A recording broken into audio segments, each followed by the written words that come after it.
Hi, guys.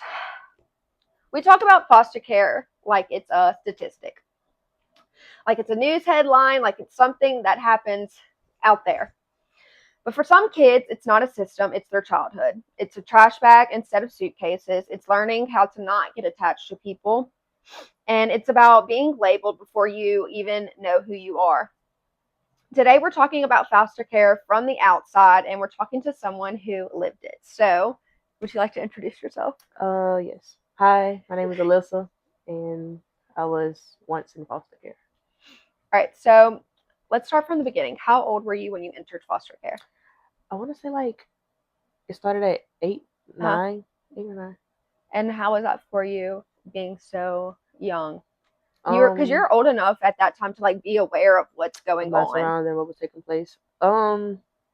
It was new. I was unsure, but I mean at that time in my mind, shit, anything is better than home. Uh-huh. So it became like my normalcy. Mm-hmm. Like when you would discharge me and send me home, I would be right back. Uh-huh. And then I had like this tactic where once I made it to the emergency room, I would request to go to a certain hospital because Uh-huh. I had like my certain staff that I wanted to be around. Uh-huh. I built my own system Support family. system, yeah. Yeah. And then, or I would do something before I get discharged to prevent them from discharging me. Do you remember the day that you were put into foster care, like the very first time? I don't really remember. I remember, like, it's kind of like a blur. Uh-huh. Like, I remember coming home from school, and like they had this lady at the house, and I ended up getting dropped off at the hospital and PEC. So what did you originally get removed from your home for? Do you like even really No, because it happened so fast. I really don't uh remember. But I knew like once I got in there, that was like, okay. mhm. What were you told about foster care versus how it actually was? Were you told like something that wasn't true or Yeah, I was told like it. For some people, I can understand how it makes them better or uh whatever. But I was told it makes you better. I was told it helps you for adulthood. It while you're in the system, I was told it prepares you for the outside world. And to me, that was not the case. so I know you said you like went to hospitals a lot and stuff. Were you actually ever in a Group group home home. or a regular foster home? I was in a group home in Ponchatoula, Hmm. Jesse Doty. Hmm. And the owner was actually Miss Connie Doty. Um, yeah, that wasn't fun. So you didn't like that there. Mm-mm. And then I was in, I don't, well, I think Louisiana Methodist Children's Home is considered a group home. Uh-huh. That was all right. It had its ups and downs. So you were never placed in like an actual family setting. Mm-mm. I think they labeled me too bad for that one. So do you think that that affected you? Like, would you have rather wanted to be in a family setting or no? Um, yes and no. Yes, because like, what are the odds that I would meet a good family and be in Hmm. their setting? And then like, what are the odds that I'd just be like, I can't wait to get out of here. Yeah, So yes and no.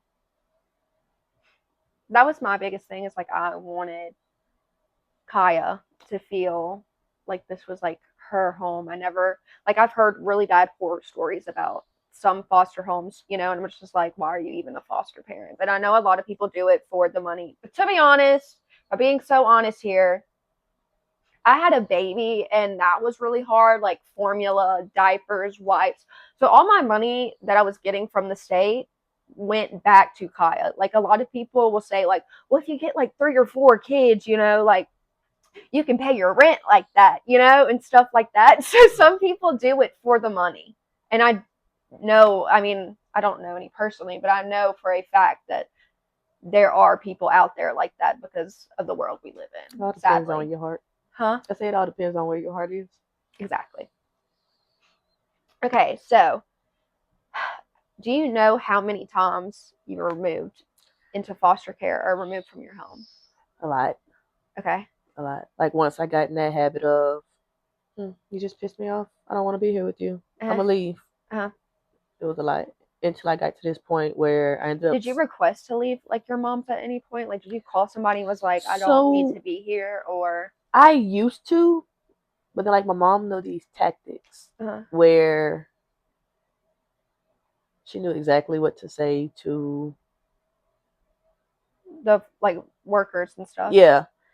or Um. cops or whatever, whoever she talked to? Yeah. Now I'm not gonna sit there and make it seem like she was all bad because also she was learning and trying to finish school and stuff too. But I didn't like something. I didn't like something. But my longest stay was like from 2000 to 11, Uh, 12 to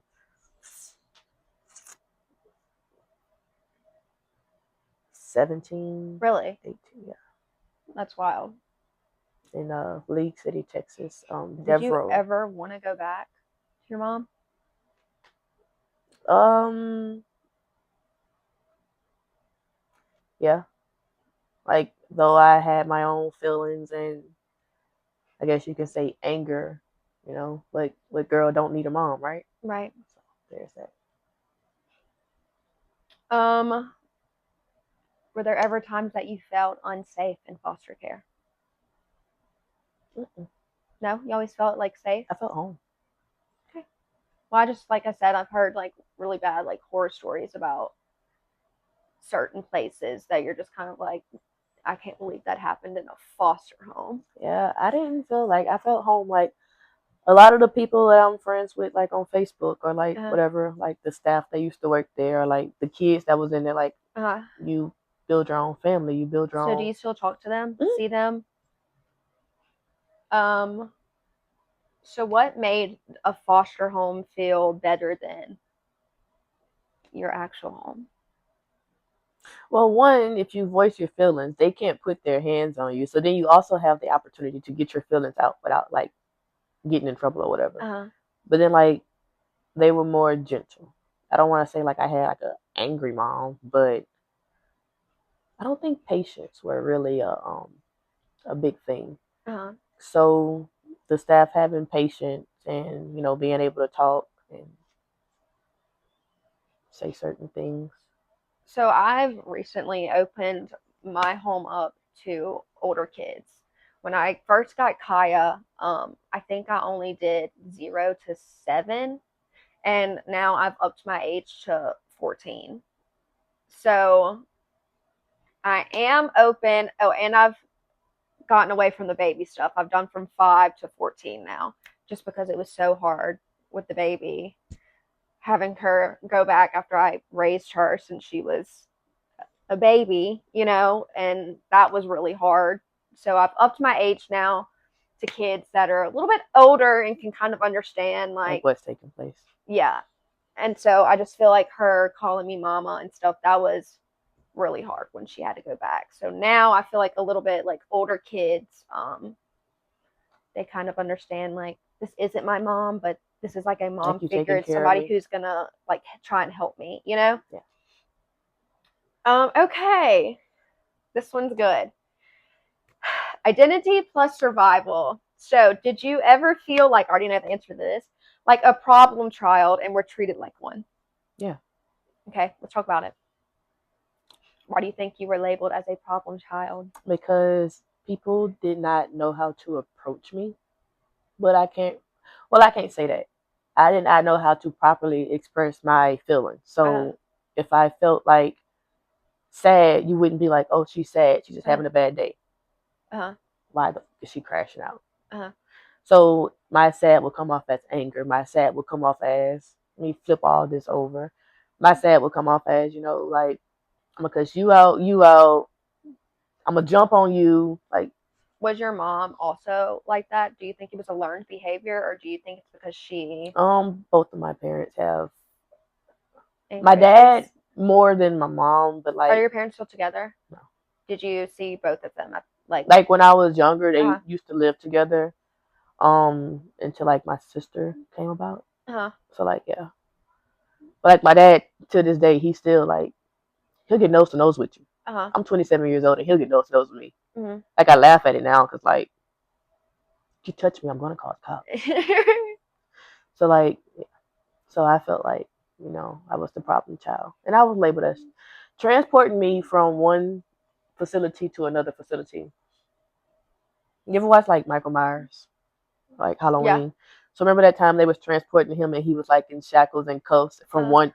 That's how they transported me. Like I was like some kind of and it's like barred out. There's no no handle in the handles on the door. door, Yeah, so it's kind of like a cop car, y'all. Like if you've never been to the mental hospital and they transport you, that's kind of what it's like. Um, yeah, like yeah. a prisoner. I You was better never put in handcuffs or better like pee straight before you get jacket. in there too, because you're not gonna stop. You're a flight risk. Yeah. Yeah, Okay. So how old are you now? I am 27. And you have a daughter, correct? Yes. Okay, so let's talk a little bit about that. How do you parent her versus how you were parented? So because I don't feel like I was really parent the best way, I don't too much like to like.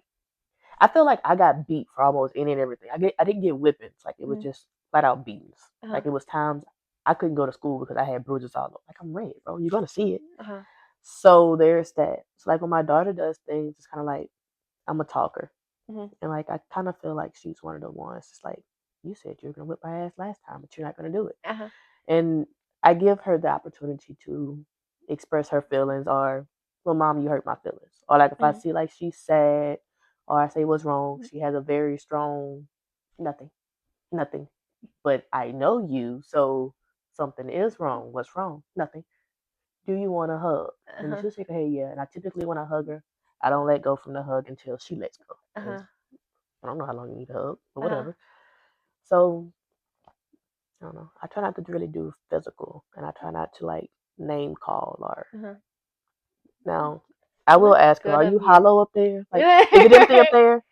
So, but that's about. that's good, like to break like generational curses and stuff like that. Because I know a lot of the time, sadly, It trickles down. it trickles down, and usually you would see you as somebody who's went through that parent your kid like that. And also foster care is kind of like a generational thing as well. A lot of the times, if you grew up in foster care, sadly your kids end up in foster care because again your parenting and the way you handle situations trickles down to your kids. But obviously I'm really proud of you. I don't really know you like that, but I'm proud of you for breaking some generational curses.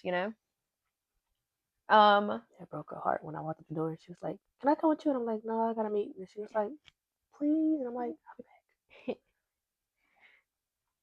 So is that where you told her you were going right now? A meeting? back." So how did being in foster care or getting taken out of your home affect your sense of belonging as a child? Or even today? Does it affect you today? Yeah, because I think I'm still like territorial. I think I'm still like systematic. And like in the system, you kind of like when they tell you to do something, you're on their time, like get up and do it. Mm-hmm. And I do catch myself like, Especially being in a group home or a hospital, yeah. everything's a schedule.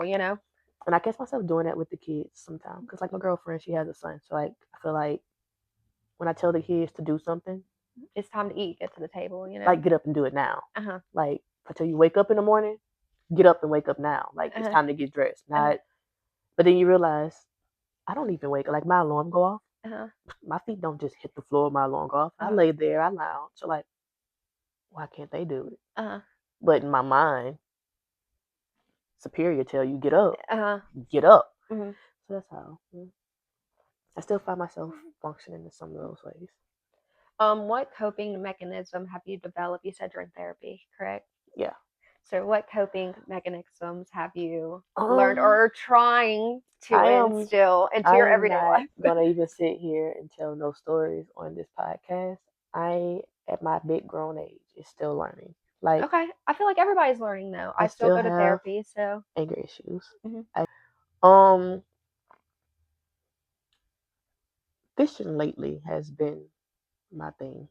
Fishing. Fishing, I love fishing. like that's I love being outside, and they say like the dopamine and stuff, the vitamins from the sun, like just being outside automatically helps improve your mood. So when I'm kind of in a fucky mood, I'll like open the blinds and stuff or like open the door or go sit outside just because that's like a natural just something that you can do that automatically makes your mood mood improved. things. Like I got excited because I seen on Louisiana Wildlife and Fishery that they were stocking the ponds, and I fished right there in Sydney Hutchinson.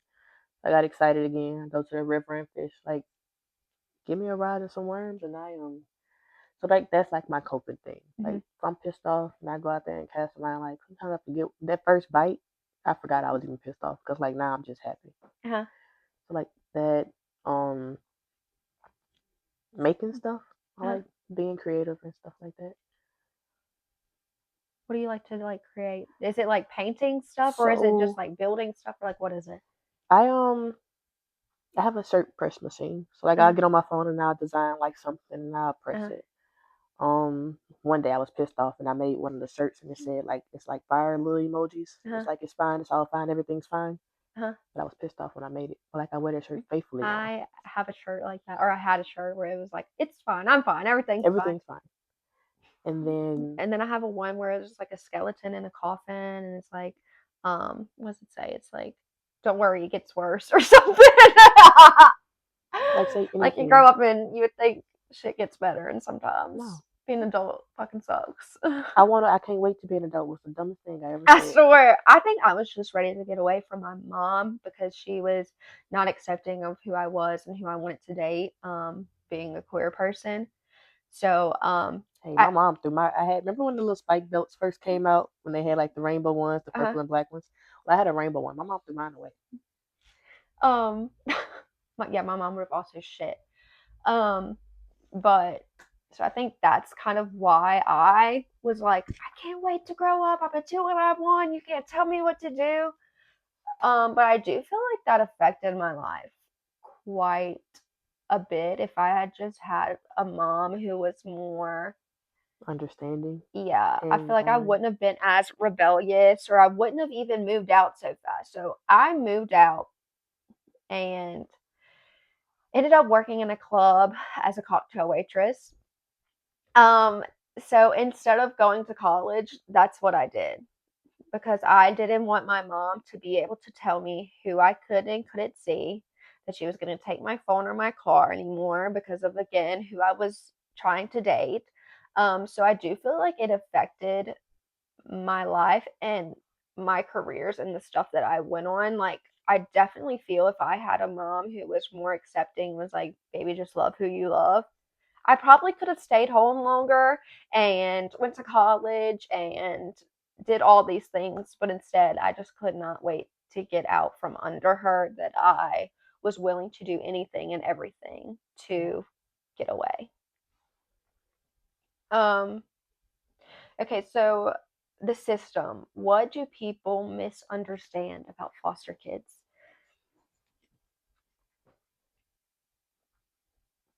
they all have their own different tragic background they Mhm. come from. And they're just little souls walking around trying to figure out like this big outside world on the outside of me. Right. Is there anything that anybody's ever said, like while you're in foster care, that made you feel seen and heard, and just some, like, if there was like one person that you could say was like, that was kind of like my person while I was there? Do you have any like adults in your life that you were like, oh wow, this is the first time I feel seen or heard? Um, I can name a couple of them, but like out of each facility, I had like my hands full, and they pretty much all said the same thing. Like you're bright, you're talented, you're you know smart, you can do better. I know you can do great things, and so on. It's kind of like no matter where I go, like are y'all trained to say this? Mhm. Because like why are everybody telling me this? But like uh, when you step out in the real world and like Notice that success these are just wise, kids that you're talking to, like, yeah, yeah, you can make something of your life, you can change and make trauma that you dealt with different for your kids, like you can absolutely, do these things, yeah. instead of being told all your life that you're just A bad fucking or, mistake, yeah. or you're gonna always be locked up somewhere. I heard those too. And like the ones that tell me, I kind of laugh at the ones that did kind of like too much didn't too much fool with me. Like, Mhm. oh, you're just gonna be in and out the system. You're not gonna be nothing. And then the ones they were praising, oh, you're gonna do great things. It's kind of like those tables turn fast because like you put down on me and I'm actually the one doing good, and the one you were praising is actually this one guy that I was locked up with is serving life behind bars. But they praised him though. He Uh, did everything good. They saw no wrong in what he was doing. That was the problem. So like the tables turned. um, what did caseworkers get right? So, what did you ever have caseworkers that you liked, or was it just the people in your facilities? When it How comes to was the your caseworkers, relationship with them? I love my caseworkers. You did? Actually, I did. So I am very hard at first, and like if they used to come in there and be like, "Hi, I'm your new caseworker. Like I'm going to work with you." Um, the two that I did like, Did you apply a lot of pressure and you were like, I was okay, now I'm gonna hard. make it hard for you? Did I make it hard? But they learned my trick. So I used to only talk to them with if they would bring me canes, Uh-huh. and I would talk. I would act right. I would do whatever they wanted me to do. They had to stop at raising canes first, and it became a thing. And when they learned, she cooperates when we have canes. They just show up with canes. And actually, I still keep in touch with one of them to this day. Her name is Kelly Durbin, and she's right there at the DCFS in Livingston office. That's my girl there. So between Kelly Durbin and Henrietta, I love those. Those are my two. What would you change about the system if you could change anything? If you had the power to change one thing about foster care, what would it be? Not setting children up for success. Like if they're aging out, like I feel like they should be taking on job interviews. I feel like they should be shown how to fill out their first leasing application. Like Yeah, kind of like how they took home ec out of school. I feel like they need to know how to survive, not just thrown you're out in to this the wolves. yeah, Yeah. you're in this building all day long and yeah, we send you to school, but for the most part you're just in this building. So like the staff is doing everything. Like show me when you're making me a doctor's appointment, like let me come sit in there with you and see like how I need to make my appointment. Like Hmm. they shield us from a lot of lifestyle, life living livelihood things that we need to Uh-huh. know.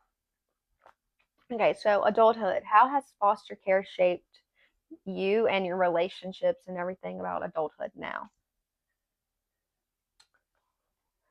Well, with my relationships, like family wise, it shaped me kind of like shit. I went many years without y'all, so like I can go more. Hmm. Um, it doesn't bother me if I don't talk to like family or whatever every day.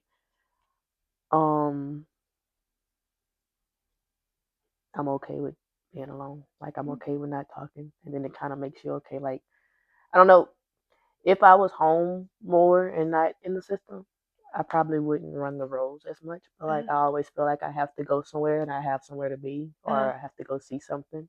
And I think that's from being secluded in four walls for years at a time. Right. What about your romantic relationships? Do you think it affects your romantic relationships? It does.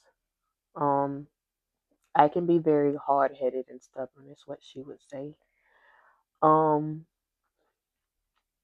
but she tries. She stands strong. She's a good woman.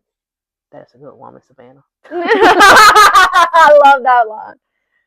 um, it plays its challenges, and of course, like she doesn't. Of course, after 2 years, she still doesn't know like all of my background, but like she tries to understand. If I just sat my hard headed ass down and talked to her like she would want me to, she'd probably understand a little more. But it does have a challenge. Like she always tell me, I don't have a vendetta against you. Like talk to Not me. I'm not everybody is trying to. out to get you. Yeah. So there's that. What do you struggle with now as an adult? Do you have trouble opening up to people, I being do. vulnerable? I do. I put on like this jacket, like Billy Badass? I am, No. and I'm I mean, like I'm my sure that daughter. comes with trauma, Nothing's wrong. Uh-huh. Nothing. Um, I mean, my boss can read through my bullshit. And she'll look at me and she'll say, I don't like liars. And I'm like, Where do you work? I work at the movie tavern. So So, is she one of those people that you open up to a lot? yeah, I talk to my boss. Um, yeah, I'm just very hard, like a hard shell. What's wrong? Nothing. I'll tell you Uh-huh. nothing. But deep down, like my leg will be shaking. I'll be giving somebody a death stare or something Uh-huh. like that. What are you proud of surviving that you went through as a child? um, everything, everything, from the beatings to the trauma to the sexual abuse to like toxic family, everything.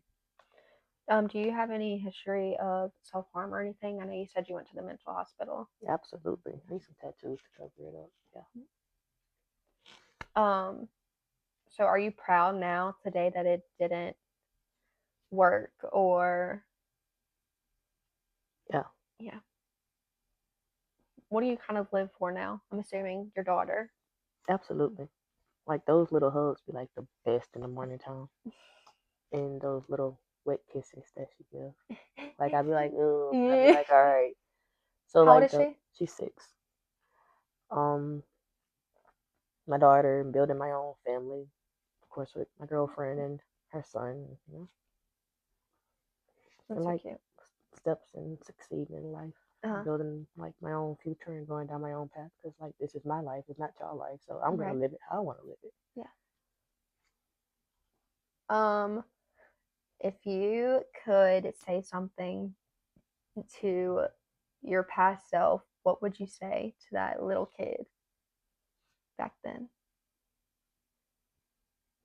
Don't give up because it gets better. Although little me did not see the light at the end of the tunnel, Right. but it gets better. What would you say to any current foster kids that are listening right now? It may seem hard now, but it's gonna be all worth it in the future. Once you become an adult, don't be like WTF. It's gonna be worth it. Mark my word. What would you say to any foster parents like me about kids like you? We got a call saying, okay, look, Billy Badass needs somewhere to go. What would you say? I would say open your door because Billy Badass might just need a loving, nurturing home. And Billy Badass really might be Billy Soft Ass because deep down I am a softie. Uh-huh. So I can say the ones that have the most aggressive background are typically very soft and just need a place to be comfortable and safe. Mm-hmm. But if you have those foster kids, like love them, cherish them, guide them correctly, don't mistreat them because they're already not at home. Already been through enough shit. Yeah. So, thank you for sitting with us and watching today's episode. If you are looking into being a foster parent or anything, contact me. There's also, I did mine through DCFS. If you go to the website, you can get like a little virtual thing. And then if you still want to continue with it, they kind of just send you an email and ask you when you would like to schedule like your trainings and stuff like that. But or you can contact me and I'll lead you in the right direction.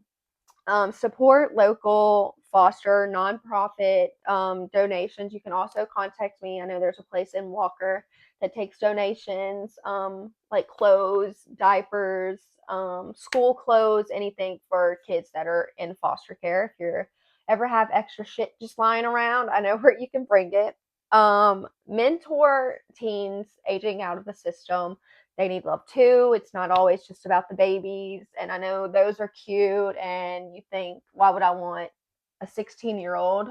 But they also need love and stuff like that. I'm finally getting to that. I think my biggest thing was I'm only 26. What the am I going to do with an like a 17-year-old, A you know? lot. They typically at I feel like 16, they would 17, they respond more respond. better Yeah. to me. They would be like, okay, she's not trying to be my mom. I would be more of like a Big big sister. sister figure. You know, I'm like the cool older sister. I'm like, you're trying to sneak out. You're trying to do all this and that. I was doing that just 4 years ago too. So talk to Like you me don't about sneak it. out this way. First of all, you do it You this did it way. wrong.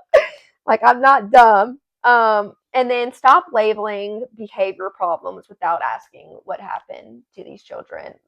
Stop speaking for the children. If somebody else asks your child what is wrong, I don't need you over talking and being like, "Oh, just got an attitude for no reason. She want to get slapped." Like, uh no. So yeah, a lot of these kids honestly just need someone to listen and feel like somebody cares. But thank you for being here. Thank you for listening a little deeper today, and I'll see you next Monday on Minutes with the Mic.